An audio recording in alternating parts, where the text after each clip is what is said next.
Um, my name is Vivek. I'm basically an accountant, mortgage broker, I'm a member in the national body of the Finance Brokers Association of Australia's New South Wales chapter. I'm one of the councillors there. And have been in the industry for around 10 years. In April we made 10 years. We are doing right now an asset finance promotion, giving 20% of the documentation fees to anyone who's doing an asset finance purchase through us by 31st of August. Right now, basically one of the things we are looking at talking, we had an interesting case where Mandeep Charana from ANZ, he helped us with a franchise purchase for one of our clients. It was a bit of an interesting story that, so we will be talking about that because it's a greenfield venture. Anyone who's starting a business, that guy can understand it.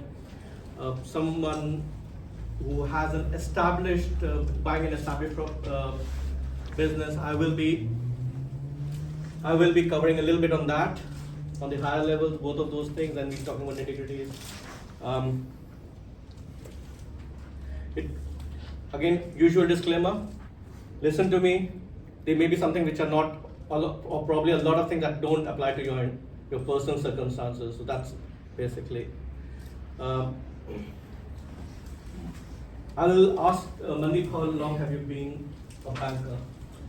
I've been with ANZ for about almost 5 years now, business banking, predominantly Western Sydney. So we specialize, we deal with brokers and accountants like Vivek as well as direct customers. I specialize in business banking, so essentially purchasing new businesses within pretty much Metro Sydney, or it could be new businesses, it could be existing businesses looking at further lending, franchising. As Vivek mentioned earlier, we specialize in that. We're the biggest lender in the country for franchising, talking about the likes of Crust Pizza, Domino's, Subways, Abortos, Poolworks, name it. We've got probably the biggest, we should have the biggest panel in the country. Yeah, about 90% of the market share as of now. Yes, we do. NAB has 9% and your favorite yellow bank has under 0.05%. So that's the scale we're talking. That's why I picked up franchising here, one of the reasons.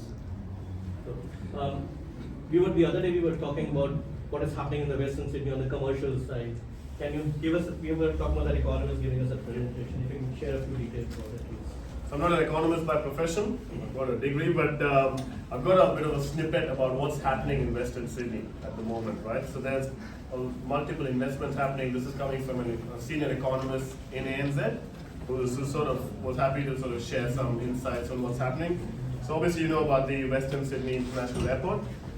That's due for completion in 2026. We've got the M12 motorway, which is the M7 link to the Northern Road, which is again in 2026. You've got the Parramatta Light Rail Stage 1, which is Westmead to Carlingford, which is 2024. Due to complete, we've got the Metro Rail, which has been a big hit in Sydney. That's from Chatswood to Bankstown. That's again 2024 to 2025. We got the Metro Rail Sydney West, which is Sydney to Westmead. That is due for completion in 2030. We've also got the Western Sydney Airport line, which is St. Mary's to Western Sydney Airport, which is 2026. We've got the Moorebank Intermodal, which is 2025. We've got the Bringelly Road upgrade, which is 2020, which is completed. We've got the Northern Road upgrade, which is 2021, which is completed. And we've got the Outer Sydney Orbital Road, which is proposed. So there's massive investments, as you can see, in Western Sydney. Obviously, to back it, we've got, I think the news said, just under 1 million people coming in the next couple of years in Australia, and I'd expect probably half of that, or at least 30% of that, to come to Western Sydney, because this is the big hub. So I'm a business banker in Western Sydney. We know the area. We've been doing this for a long time, so we understand. When it comes to greenfield, when I say greenfield, for people who don't understand greenfield means a brand new site, right? A brand new site which is coming up there. It could be, I know there's a lot of resi influx at the moment, but you'd expect on the side comes commercial, be it commercial property, be it franchising, be it commercial in any sense. So So I look after that aspect of the business in ANZ. The one thing is, what are the vacancies and what, if you look at a commercial property, what are the vacancies happening, what are the rentals that you're looking at, or what are the potential rather than looking 5 years down the line, the way Sydney is growing? Look, we don't, obviously it's different based on the area. I mean, you can talk about 7 Hills, but I'd probably say it's expected to be about 3,000 over that per square meter, but it is, I mean, it's quite expensive out in 7 Hills way. That's commercial property in general has been a long-term investment. The rental yields might not be that, straight away, but you'd expect a tenant for life. Like, you'd expect commercial properties. You'd expect a tenant going in there. I've seen clients who own commercial properties and have told me that the tenants are actually who've been there for 10 years have actually invested into the property, such as preparing a mezzanine floor. They do that at their own cost. So it's sort of less hassle in some ways. Obviously, there's less of it than resi. There's more demand for it at the moment. Talking about Rouse Hill is also one of the big areas. I've got clients looking at wanting to purchase, and it is hard at the moment because of the supply-demand issue. But I'd expect the newer areas, there's going to be a lot more. That means like if you're buying the newer areas of around Penrith and on that airport side, there's a potential of better returns compared to buying here, which is already, the prices have already gone up. In a way, I mean, I'm not an economist, or I don't. Yes, you'd expect that. Off-the-plan properties, we specialize in that. We get a lot of off-the-plan properties. In fact, do a lot of investments even in interstate. Right? I mean, obviously, I'm in Western Sydney. Doesn't mean that I only look after Western Sydney. You might have clients based out of Sydney looking at purchasing in Brisbane or Melbourne or even Queensland. So we do that as well, but having said that, Vivek, you're right. I mean, you'd expect a higher yield on off-the-plan newer properties in out southwest, western Sydney way. So ignoring the investment returns and the tax side, what are you seeing your clients? Are they buying more as individuals or in trusts or SMSS in the commercial side? So we don't specialize in SMSF. Vivek's the man. He knows a lot more about SMSF than me. So we see a big mix of both. We see it obviously depends on account and advice. Some people are sort of wanting to purchase in individual names. We do that as well. We also have a mix of family trust, discretionary unit trust. We see a lot of that happening, where you could find husband and wife being trustees, and then they're wanting to purchase under the trust. Obviously, there's some tax benefits, but I'm not an accountant, so that's what the local. Okay, cool. Thank you. So basically, why I talked about this is what if you're running a business, you need a place to operate from. So I thought like Mandeep, he specializes in the business side of things from the lending side, so he can probably give a little insight what's happening around the western suburbs of Sydney. Also, like if you're running a business, you need some office space. You can look at warehouses. You can look at probably operating from a retail. Offices, I understand you were talking about very high vacancies, so owner occupied might be an option, but not from an investment angle. From the offices, there's a very huge supply from them coming in. And also, like from offices, what I understand is a lot of the lenders prefer your bigger entities to buy those for investment purposes. So we all know the basics of accounting structures. I buy in my name, I buy it as an individual, I buy it with my friend as a partnership. I buy something or do something in a unit trust is basically something similar like a partnership, but then two friends own units in a trust. That's a unit trust.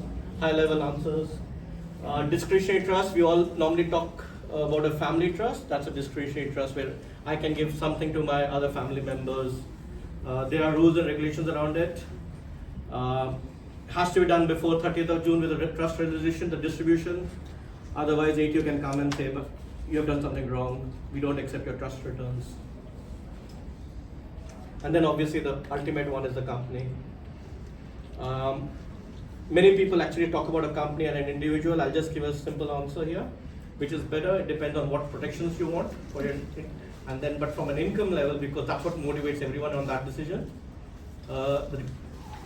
Currently, the magic number is $115,000 plus super if you're earning as an individual.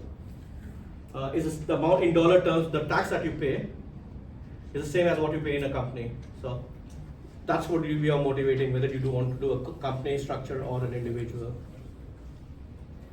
Besides asset protection, I'm more of an asset protection guy, not the tax side, the saving side, because long term your asset protections are more important, so that minimizes risks. Again, comparing here, just a high level individual. If you're doing something in your individual, your whole life, whatever you've done is opened up.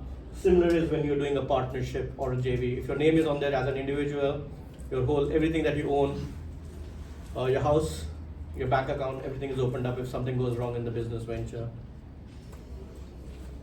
Discretionary, generally speaking, you're doing the right thing. You can still, your assets are protected. Your personal assets and your trust assets are separated. You do get the same benefits of a capital gains discount, the long-term capital gains I'm talking about. Like when you buy or sell something in your individual name, you get the 50% capital gains for long term. That happens even the trust, not available in a company structure. Be careful of that. So the company is usually, obviously, we tax on the first dollar of the profit. It's a high, again, let's remember I said 115K. That's what your benefits some can be if you're carrying forward. Many of the few guys are IT professionals. Am I right to understand that? Yeah. So this, mostly, right? So if there's something called a personal services income. So just be careful of what the definition is. You can go onto the ATO website, research it, because everything in a company, if you're in a personal services individual, then all that money has to be distributed to you. You can't hold it back in the company.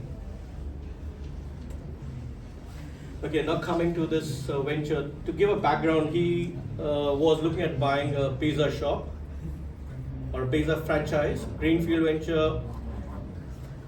It was, he did his research and he, on the footfall, foot traffic, how much he will sell.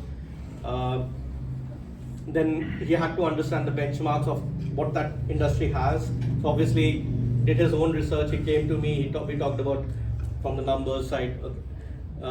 We talked about what are the fixed costs because we're doing a cash flow. So we talked about fixed costs of what his operations would be. We talked about a few variables on how the deliveries will happen, how he can save. Uber Eats, getting his own people to do it, or people just coming in and doing a takeaway for the pizza. And we always see, like you have got electricity, the more you consume, it's a variable there coming in. A brownfield venture is already you're buying an established business. So a bit different here is that we're looking at the numbers from business, of the established business, that is, that you're looking at buying. Normally, my personal preference is buy a business which has been operating for a decent number of years, preferably around 4 years or 5 years, or just the lease has got renewed for that property, until you're doing it in your own shop space there. But then that will become a greenfield venture altogether because you're moving the whole thing. So you're doing those numbers, you analyze it over 3-4 years. If you're having the problem that I've quite often happen is when someone comes and asks me to do the due diligence for them on analyzing the financials, many of the people who are selling, they have got supposedly 2-3 business interests. So a lot of adjustments happen, if you know what that word adjustment means. We need to be very, very careful on those sides. So, and then obviously you're benchmarking what is happening around that suburb. So which again, as an accountant, I tell the person that you are responsible for those, understanding those sales numbers. And from there we can talk about things.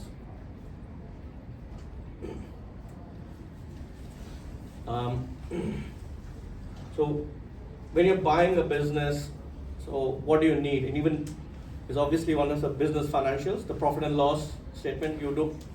Assets, normally when you do the, Mandeep, if you can correct me, when you're buying a business, the stock of the asset is an extra number, right? Not part of the valuation of the business, am I right? The person. No, it depends on the contract of sale. Sometimes they include, sometimes they don't. But you may not lend towards the stock at value. Correct, but if it's a part of the contract of sale, yes, we You can. can, right? Something similarly when you're buying a warehouse, the car park may or may not be included Correct. in the valuation, right? Yes. So then you have got a business plan. Now business plan, I'm talking about how you're going to operate the business. It could be talking about in the long term, after 5-10 years when you want to exit, what is that? But I'm not right now talking about that. That's more of a how you're going to exit. Because my personal belief is always have an exit strategy before you enter the room. That's more important. So when you're buying a business, don't buy it because you like that food, or you like that holiday, or you like Gold Coast. Don't buy in Gold Coast just because you love to make a holiday in Gold Coast, because you can get influenced by your likes and personal likes, but your interests should marry up in the business. If you don't have interest, don't get into that venture, because you start hating it within 6 months, because it's very tough work running a business.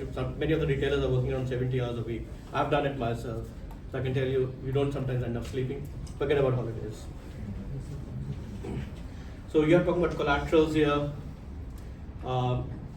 Like what securities you're providing to the business. Not many lenders. ANZ is one of those few lenders who will do unsecured lending, but not all will do it.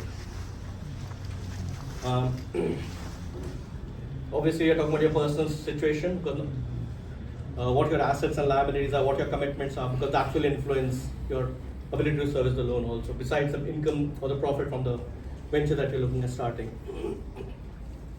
And obviously there's a contribution that has to come from you. I always say you need to have 1 quarter's worth of money available, which is your BAS statement towards your working capital as a backup. Don't need to use it, but always have that backup, because some things will always go wrong, at least in the first year, if not in the second year. Because it's like a balloon, you press here, something will go out here, and you're learning right now. So for that balancing, that 3-4 months cash flow is very good, will help you survive. We did some negotiation, I'm talking about around, and that's what actually motivated me to become a broker. I'm talking about in Brisbane floods. People didn't do jobs. Means obviously if there's a flood, your area is affected, you can't run your shop. So it was a tough time for a few of my clients on there, so we had to do a little bit of nudging CBA, because they had put some exit clauses within, and besides penalties, and that had to be satisfied within a month. And when you're not operating a business, I don't know how you satisfy those conditions. So there was a little bit, so that's what motivated me there. So these are some numbers that I normally talk about sustainability of a business. Debt to equity ratio. Debt is the loan that you have taken. Equity, you can say your own contribution or shares that you have. There are various financial ratios there, but 2 times your total contribution is your debt. You should not go beyond that. Liquidity is your cash flow position. So the ratio is normally, sorry for the typo, just did it early in the morning. So there will be a few typos there, and excuse me for that. So the ratio should be more or less 1. There's a formula for that. EBITDA is earnings before interest, tax, and amortization. You can introduce a depreciation to make it easy for you to understand. The safe benchmark is 10. But when you are normally starting off, and make it easy for you, forget about the jargon that I talked in the first 3 points. Payback period, IRR, net present value. Payback period is how soon you're going to invested 500K for that project. How soon will you get that 500K back? I say if your lease is for 5 years, try and get it within 3 years and enjoy the 2 years there. Because there will be some errors in your calculations. So you have got that buffer there for a year or 2. Most of the franchises or anyways retailers that I have seen, they tend to actually break even around the year 5 when the lease is finishing. So they wait, that's one of the reasons why we have that 5+5 lease extension options there. And that's what my understanding is. IRR and NPV are very similar numbers, but IR is your money is invested at the same rate from day 1. So, and NPV is you're discounting it and from the future into today and see what the value is. IRR will always be higher than NPV because they have the multiplier effect. So if someone is saying returns are this much, ask him what sort of return, what benchmark is he talking about. makes it easier. But if you want simple numbers, doing a back of the page calculation when you're on the run, payback period is a good benchmark. Coming to franchising now, I studied franchising at Griffith Uni 2009 or 10, I don't remember right now. One thing which was good was the franchise code of conduct, and that's what I used to get the yellow bank to contribute some to that person I'm talking about whose shop wasn't operating. They missed some things. People were less regulated. 2016 we had the financial conduct inquiry, the Henry Company, and all that. So those things were covered. A lot of those discussions are covered in there. But franchising coding, when you're going into franchising, understanding that code of conduct is very important. Understand that the Franchise Council of Australia, the franchisor, whosoever it is, they should be a member of that. Having said that, that doesn't mean that's a good franchise to join in. I was involved with one of the swimming pool Gold Coast based businesses, not directly, more like becoming a referral association there. We had some issues as far as the way they were operating, but they were part of the Franchise Code of Australia. So that's something that you need to look beyond. Who is the franchisor? How well established they are. Then one thing also there is that if you just Google, I've just shared that link. That's a pretty good way of understanding whether franchising, to understand the franchising laws as a startup. So it will sort of take you through all those questions and answers that you sometimes will ask others. And this is the last one is why I said that ANZ is the best one for franchising. Because you want to buy a franchise, all the banks have to have a preferred partner. They are registered, then you get a higher lending. From what I understand, ANZ has around 90% and a little bit more of the market share of the franchising, because practically every franchisor, because of the lending policies, first goes to ANZ, and there's one of our friends and his boss. He sort of helps with the guidelines where to approve that franchise or not.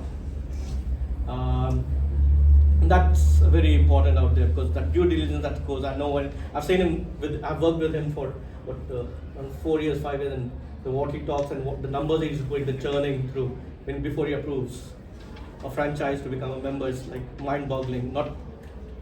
It's a very, very complicated process that they do. So the due diligence done by a bank is very important there.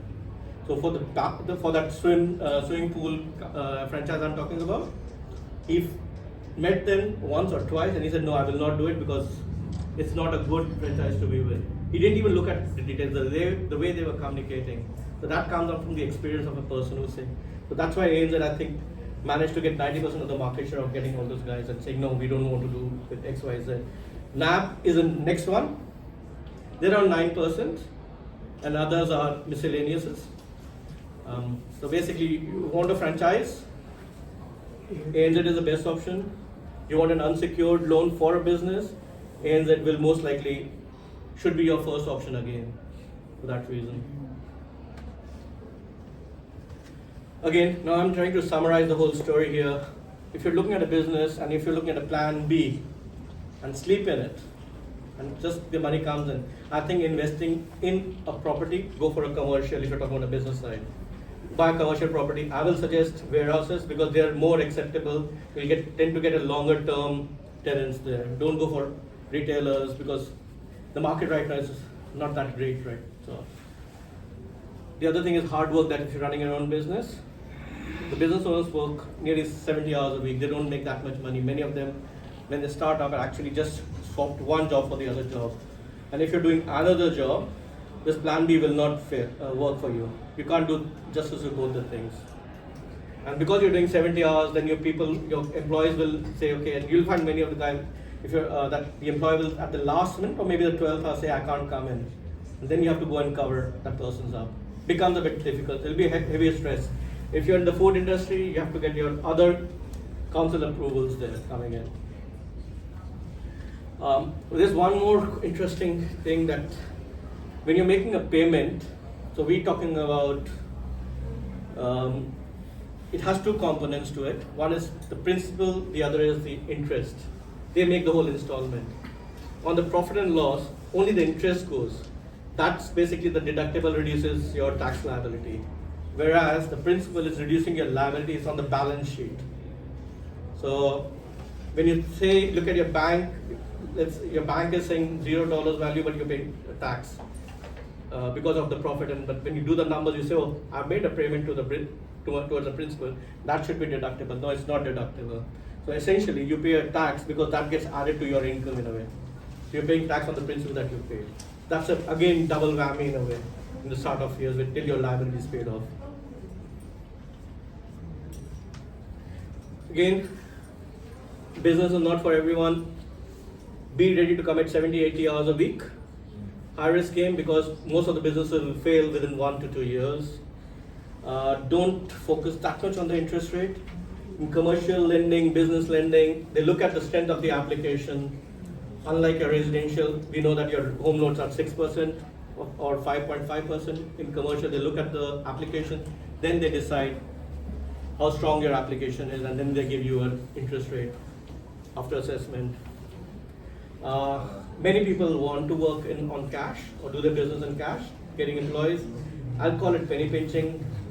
If you get caught, God save the king. Again, I've already told about unsecured lending, franchising, ANZ being the market leader there. Any questions that you want me to answer? Yeah. So to buy residential properties, you can bring your own funds from abroad, and then there are no tax implications on that. Depends. I'll put a caveat to that. Okay, so it's my own savings I'm bringing Yeah. from abroad to buy a property here. Is there any tax if I want to buy a business? Same rules. Same rules. You're just getting money Yeah. from overseas. Let's say you've got an account in bank A in India, and you're transferring that 100K to here. So there's no tax just because you're just transferring from one pocket to the other pocket. But I'm not transferring to my account. I create a company. I have a company's bank account. I'm not sure. From the Australian angle, I don't think there's an issue. But I'm not sure whether the Indian bank will allow you to transfer it to a company without some rules and regulations there. So you need to check that out. Yeah. Very specific questions, but any rough idea how much deposit is needed for getting a franchisee or Sorry, what? commercial property? 80%? 80 for 80 commercial. commercial is 80. Depends again what sort of property you're talking about. Warehouse is safer investment, so you get a higher LVR. If you're talking about childcare, it's around 50% or something? Yes, 50%? franchising in general is 50.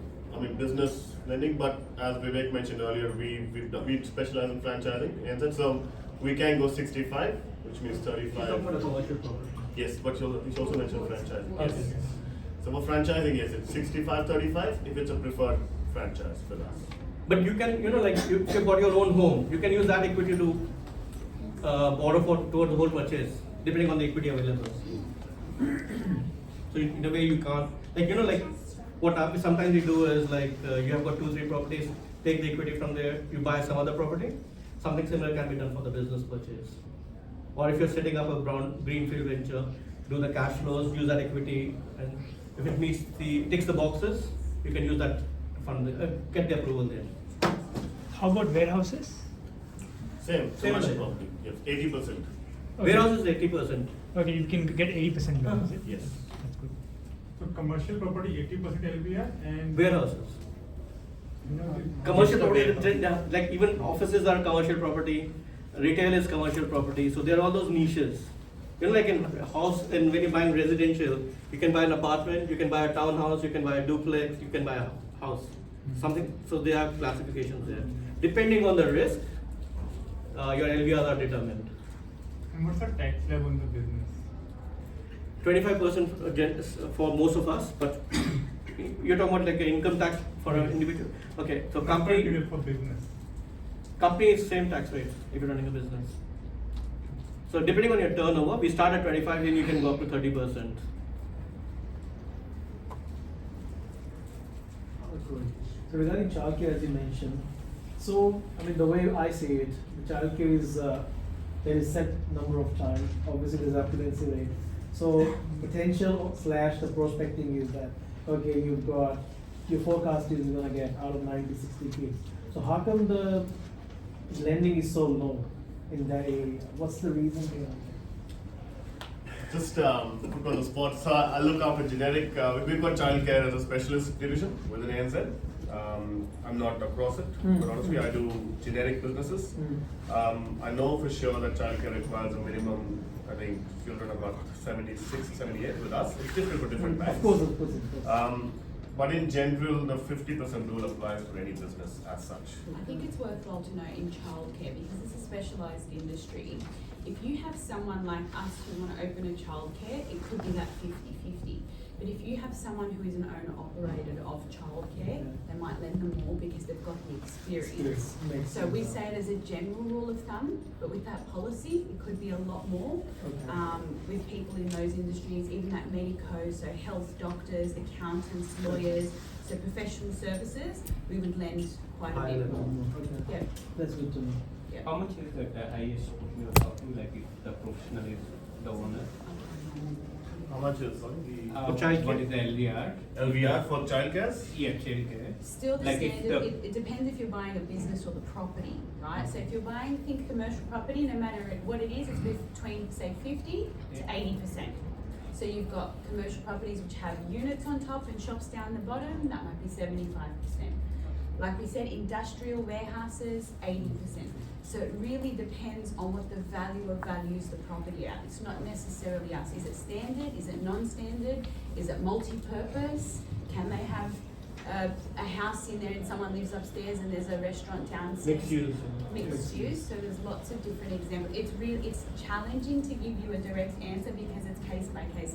I don't want to say 50, but really in your case, if you have a scenario, we would do 80. Yes.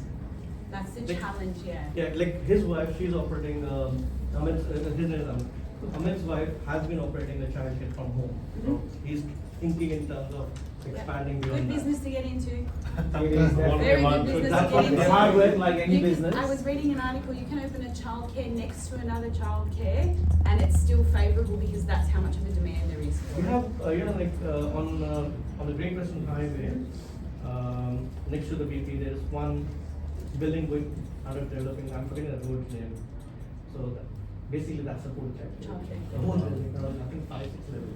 That's what the approval is And for. with your question, that's more of a government regulatory thing than the banks.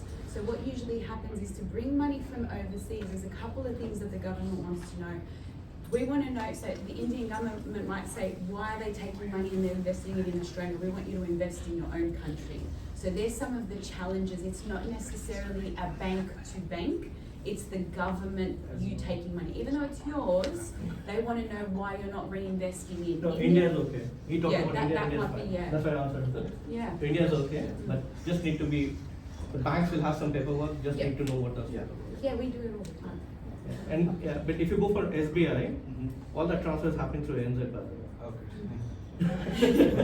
Yeah, we've got a lot of foreign investors. I bank with ANZ, so. I give you have a- one related question. Yeah. Sorry. That's why I was about mentioning about commercial property earlier. So just Vivek mentioned different types of commercial properties. As a standard 80%, we go up to 30 years. So a lot of people think we go like, obviously it's different for different banks. I know with Most of the ANZ, banks are at 15 years Yeah. actually. But ANZ I like because of 30 years. Think your installments are 10 years halved interest basically. only. Yeah, servicing gets better, like affordability and everything gets better with 30 years. And also with non-standard, it's a bit different. So we can go, it depends on the type of property, postcode as Vivek mentioned, it obviously the LVR differs, but maximum is 80 and term is 30. So you can go 65 depending on if it's non-standard. So. I'll tell you one more thing why commercial might be interesting, especially warehouse and deliberately going towards warehouses, because of they're lesser risk compared to other commercial assets there. That is that they have a higher rental yield. So that improves your cash flow. And many of us get stuck after the third property on a resi, right, because of borrowing capacity. So, but we have got enough money somewhere else. Now, commercial rates I think are a bit different. The way they assess it is more relaxed compared to the resi rules. So it's possible that if you're not able to buy something on the residential, you can potentially buy as a commercial. I think the biggest difference is as a bank, we've got regulated lending, unregulated lending. So obviously, residential lending falls under NCCP, which is regulated. Doesn't mean we don't do it on the business side, right? It's still we just got to do our due diligence, but it's not as stringent as residential, right? So we can, as Vivek mentioned earlier about franchising, we look at cash flow forecast. So we can, in residential, you go to get a home loan, they want to look at your historic income. With business, we can look at future. In the future. So that's one of Very the biggest different advantages. actually. I think a friend was. Yeah. Is technology a gradual threat to the long-term existence of commercial properties? Technology notes as A gradual threat to the long-term existence of commercial properties? Maybe retail, I don't know, but I think commercial, I mean warehouses, I don't believe that will go. That's what the risk is. If you're opening an office, we all are going for work from home. So suddenly half the building in the CBDs are saying, okay, it's all vacant. If So you have a isn't- look at a couple of economic things, I'll give you an example. So we have an office in Wetherill Park. So this time last year, it was probably at about a 25% vacancy rate. Now we're at 0.5. You can't get an industrial property in Wetherill Park or any of the surrounding regions because people are wanting to be closer to home and have bigger properties, more manufacturing. So commercial property is a pretty good place to play in right now. It gives you a better rental yield, which if you are heavily oriented towards your resi, buy commercial, wait for a couple of years, get the cash flow coming in, and then you can go for the resi side. Many of people do it. Like I have got now friends who are owning around. There's one actually who owns more than 20 properties, but we started off around the fifth property in 2014. He hit a bottleneck. So we did our strategies or whatever. Then we said, okay, why don't you buy? At that time, retail was pretty good for him. Very important in Queensland. He got a good rental yield. Then over time, those rental yields started improving. Every third year or so, he ends up doing something with. Now his cash flow is so good that he just goes and buys it, what he wants. But the commercial properties actually supported all that initially. So quick question. So like if you're getting a warehouse, like and if it's not tenanted currently, so do you see that as a risk or do you put it as a potential? How do you? So with us, we look at your income, right? We assess it based on your income. Now, more often than not, we try to avoid a lease agreement for the potential tenant. And if its service is based on your income levels, business and individual, we don't need a lease agreement. Oh, okay. So if you But if already you have a have- lease agreement, you add it to our borrowing capacity. Is If it? It you will rely improve on it. the lease, yes. Okay. If you rely on it, yes, we do require There's, lease. there's something known as lease doc also. ANZ I don't think does that. We don't. But then what happens is, let's say your personal circumstances don't serve there, don't meet the criteria that ANZ has for lending. There are certain lenders who will say, okay, based on the rental that is coming in, and we'll just look at that. We have these XYZ T's and C's. We will still lend. Okay. So if it's rented, it's easier. Yeah. In commercial property, is the ratio of loan default higher than compared to residential property? For example, you do commercial lending, so in terms of ratio, the loan default, is it high in commercial compared to residential? How? That's a difficult one. It is difficult. I mean, I wouldn't know much about residential as much, but I can say till date I've never had many issues in the last 5 years. I think it comes down to the fact that one, there's enough equity there. Over the last 5 years, if I've done a loan 5 years ago, you expect that property most likely at increase in value. So Think with about the it, like, COVID so chances I think from a commercial side might be a little less for defaulting because your rents are a lot higher, around 2 to 3 times your residential. And look at it in a different way. You have got a tenant staying in your investment property. It's very difficult for you to, because he hasn't paid your rent, it'll nearly take you a year plus to kick him out. In a commercial, you don't have that risk. Because it's still a business agreement, so you can actually say, theoretically, tomorrow, you're out. I changed the locks, you're out. And that has happened previously. So, and you can get a new tenant in. So the default chances are high theoretically, but also less theoretically. If you understand Yeah, what percent of your portfolio do you invest in commercial property? It's in case-to-case basis. Yeah, it's case to case. I think I'm going to try and answer your question. Majority of the business that we bank, we like to support trading businesses, so people who run cafes, restaurants, etc. Now, when you have people that straight property develop, it doesn't matter the business that they're. So the reason it becomes high risk is if you're buying specialized property. So I'll give you an example. You want to buy a warehouse, and that warehouse is specialized for metal fabrication. So for you to come to us and mandate and say, hey, I want to buy this is really great, it's fantastic. But if you're relying on the metal fabricator to pay your rent, to service that, if that metal fabricator business dissolves, you can only rent to another metal fabricator. So usually we don't have as much risk in commercial property, but people who run businesses like yourselves start to invest in commercial. So it's not necessarily high risk, it's riskier to run a business because you can't predict the economy in a sense. Generally, whereas commercial property, like Mandeep said, we're in a growing area, especially out here. It's booming right now. And whether it's residential or commercial, it's yeah. I'll give an illustration. Actually, you used a Metal fabricator. So this guy is in Melbourne. The problem that came up was his market was concentration because he was actually doing everything for one customer, and because of the concentration risk, ANZ actually said we can't give you more money, so please reduce your loan amount and give me more security, and that's basically when the deal fell through. At the conversation itself. So you need to understand when you're running a business, if you're owner occupied, they're more happy to help you out. If you are just having one client, they are less oriented towards lending you more. So then you need more security there. All right. Any other questions? Let's say I buy a brownfield business, okay, and I spend 500K to buy that business.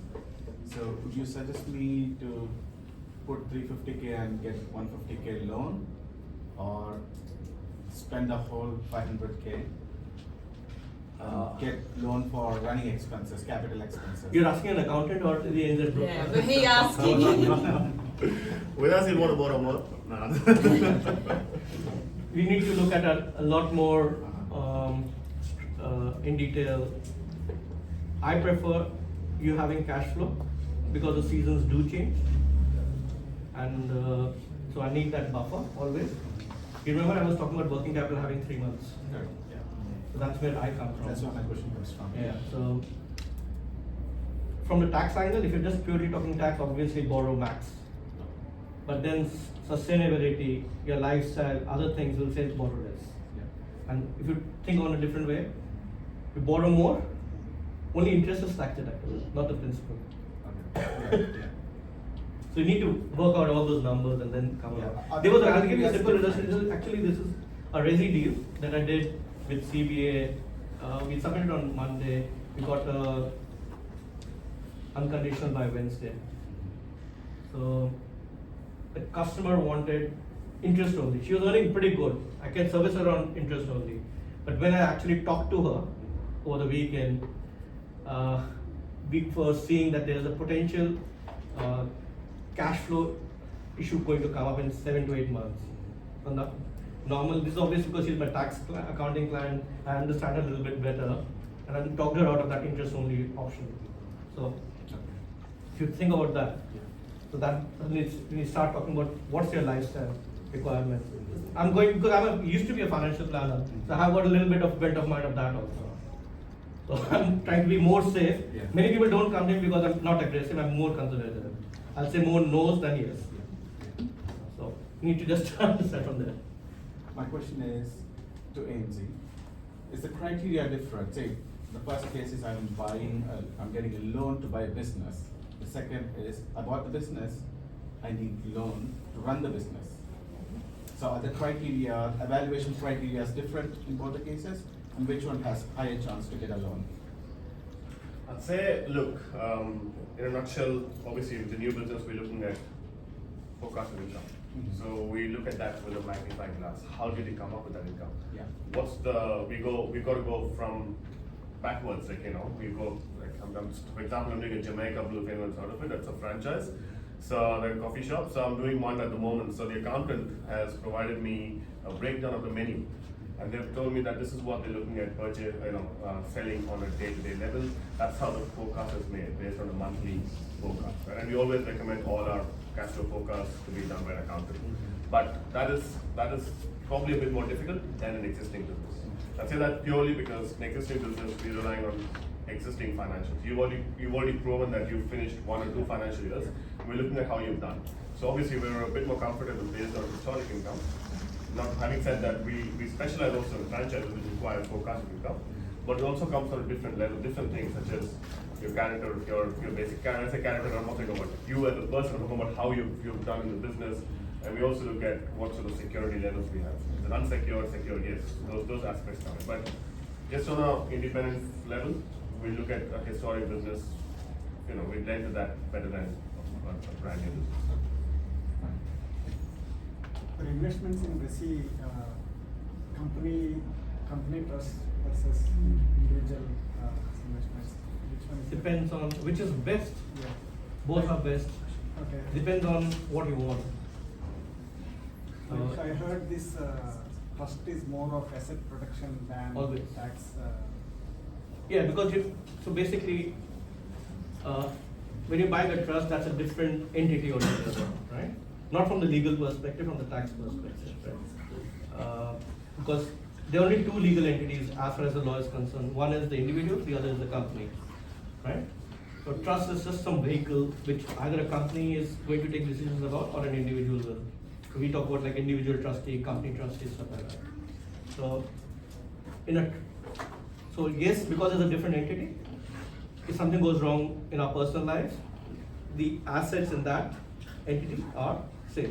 Generally speaking, if you take there's a Hindi word panga. I don't know what it is. So if you've taken panga with the government will whatever you do, it has a right to take everything from you in whatever structure you have, right?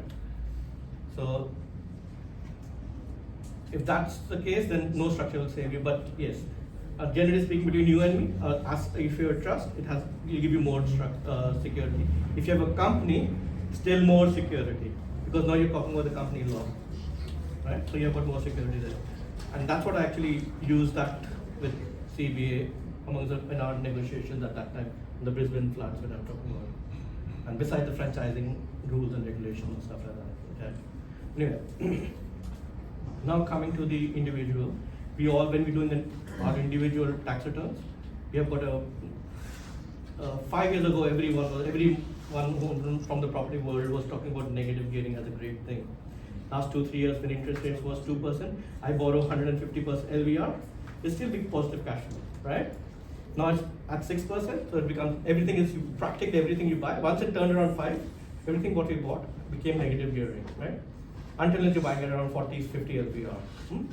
So in a trust structure, we can't transfer those losses, the negative gearing, to an individual, the benefits.